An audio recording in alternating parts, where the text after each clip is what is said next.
want to explain the idea of a rolling shutter, which is the most common type of shutter used in CMOS imagers. I'm showing over here the individual pixels in a CMOS imager, and what we're going to watch in this little loop is the way in which first the pixels in the sensor are reset, and there's a period of time over which photons are accumulated. This is the integration time, and then finally the data are read out. And the total amount of time over which the integration occurs sweeps down through this, so that there's a down through the sensor, so that there's only so that each pixel is read out at slightly different times from its neighbors, and actually the ones at the bottom are read out at a rather different time from the ones at the top. So let me just illustrate that. So reset, it's like the red one is reset now, and it integrates and it's read out. So it'll loop again, we'll see it again. So comes down, the reset hits the red one, and it integrates, and then it's read out. And notice that the green one is reset a little later.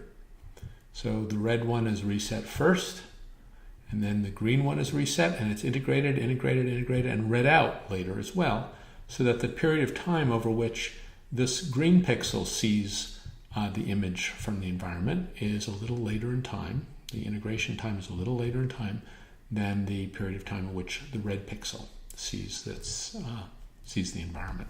This script illustrates the rolling shutter principle in ISET code. Just initialize ISET.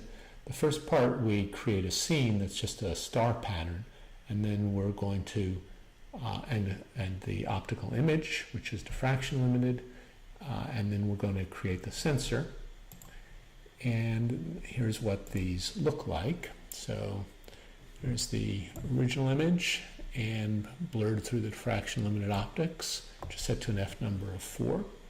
And now we're going to make the scene, we're going to take the scene and we're going to rotate it around at a pretty high velocity, not super high, but pretty high, and high enough so that as the shutter rolls down the sensor, we'll see the effects of the rolling shutter. And we'll just run this little piece of code here. That goes and simulates the different scenes that are rotated around. I think we've rotated, I think I've rotated to about 70. So we'll wait till we get to the end of that. Now in the simulation, at every frame, we actually took a picture of the whole scene.